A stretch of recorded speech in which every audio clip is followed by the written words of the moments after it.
How's it going, guys, and welcome back to the channel. Today we are doing a deep dive into the Claws of Awaji DLC, which is the first major expansion for Assassin's Creed Shadows. Ubisoft have said that the DLC is promising to take us to a mysterious new island, introduce deadly new enemies, and expand the awesome journey of Naoe and Yasuke.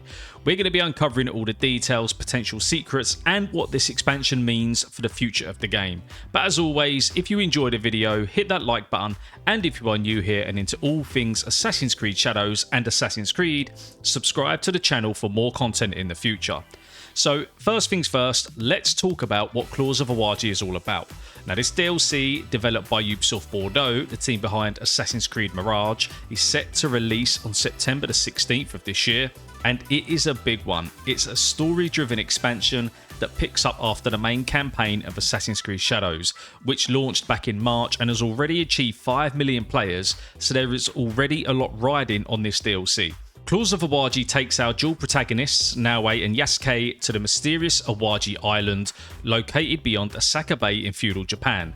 This is a brand new open world region, completely separate from the base game's map, packed with over 10 hours of additional content.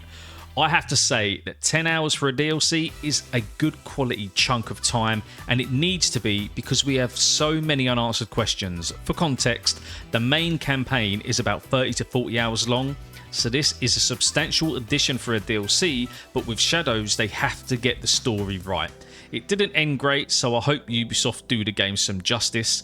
The core storyline revolves around Naoe and Yasuke hunting for a lost treasure, but they're not alone. They're being relentlessly pursued by a new faction called the Sanzuko Ipa, who bring traps, ambushes, and a whole new meaning to the combat already in the base game.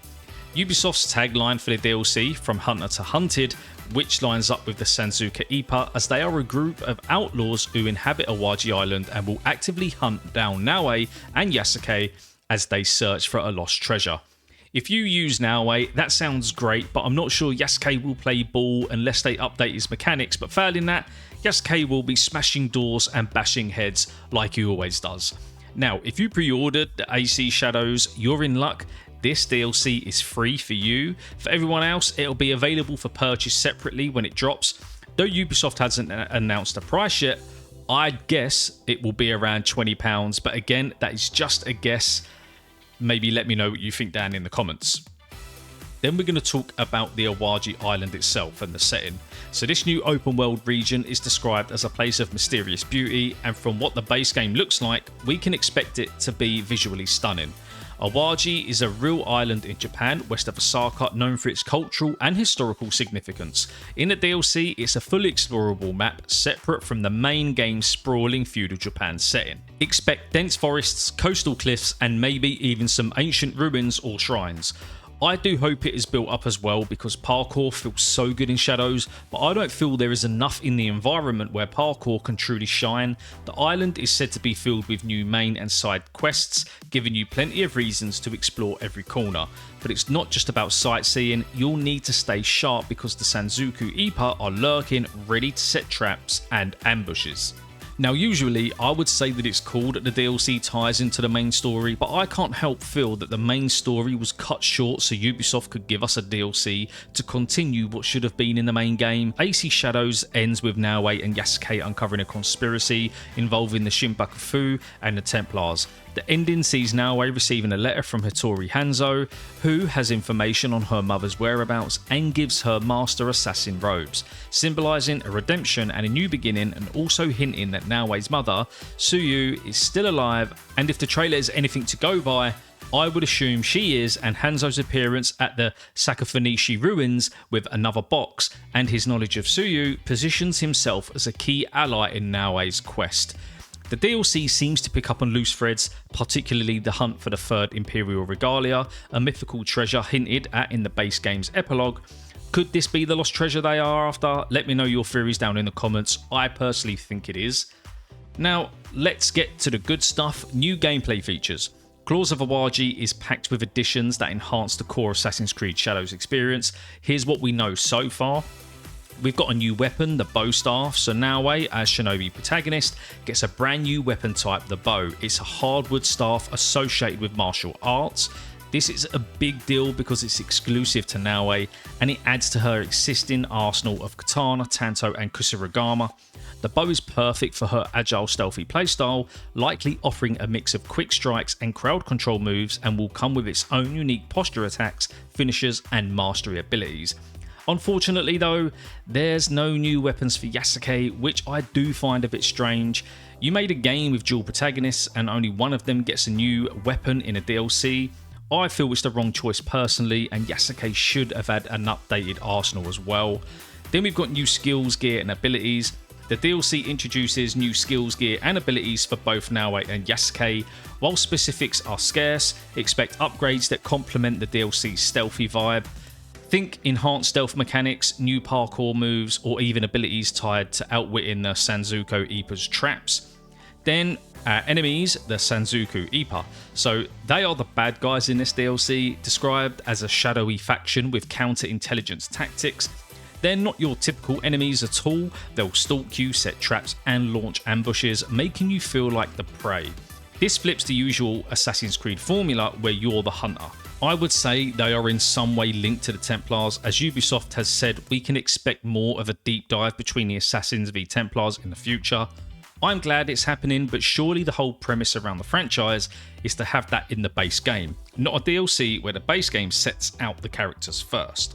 So the DLC is going to include new outfits and legendary gear, which means some new styles and perks. Ubisoft also confirmed that legacy outfits will be coming soon, which is great news. They didn't specifically say in the DLC, but I'm just hoping when they say by soon, they do mean we are going to get something in this DLC, because that would be so good to have more legacy outfits.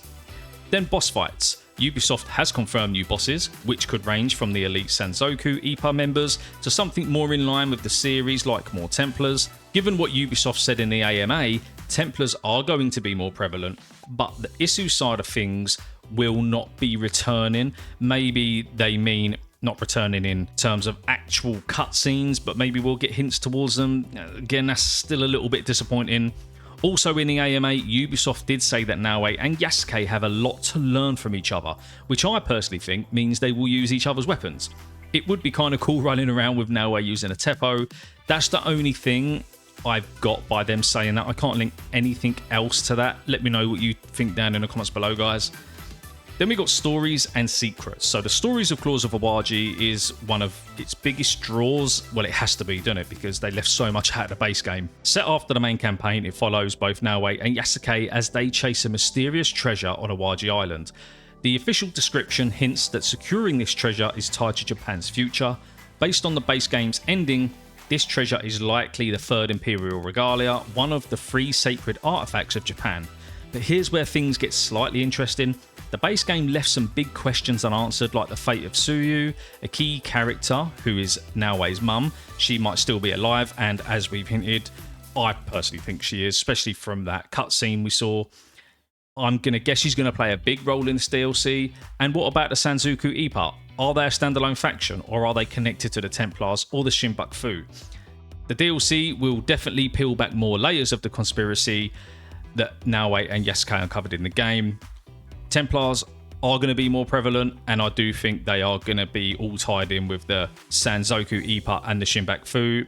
And Tsuyu, Naoe's mum, is definitely going to be tied in terms of playing alongside us. Now let's talk about secrets. Assassin's Creed DLCs often hide Easter eggs and lore tidbits, and I'm betting Claws of Awaji will be no different. Here are a few things to watch out for. Hidden Isu connections.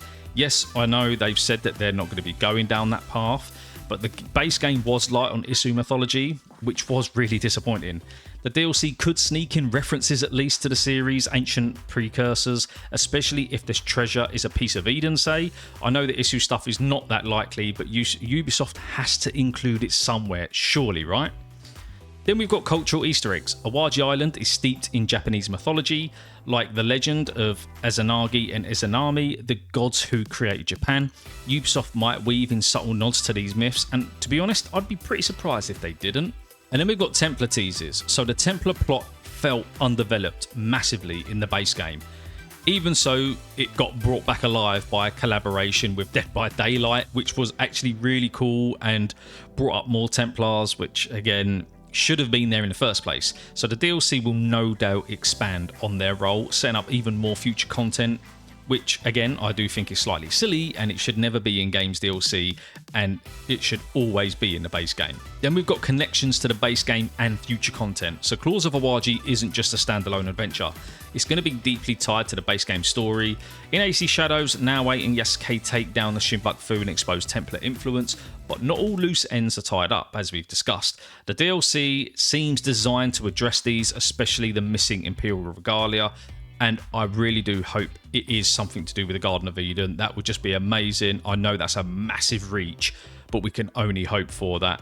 And just some final thoughts, really. So we've covered most things, or all of it, that we know about the Claws of Awaji, from a new region to a new weapon in the bow staff, a new enemy faction in the Sanzuka Ippa, and a treasure hunt that could shape Japan's fate inside the game. This DLC will be a must-play for AC Shadows fans. I'm especially excited to see how Ubisoft ties it to the broader lore, and whether we'll get those juicy Isu Easter eggs or not. I'm still disappointed the main story ended the way it did, and I shouldn't be excited for a continuation of that in a DLC, but I'm still looking forward to playing more of AC Shadows and getting more of the story itself. But what are you most excited for in the Claws of Awaji DLC, and what are you hoping Ubisoft expand upon in the game as a whole? But that is the end of the video. If you have enjoyed it, hit that like button, as it helps the channel and the video out massively. And if you haven't, hit that subscribe button as well for more Assassin's Creed Shadows content in the future. As always though guys, take care, and I'll see you on the next video.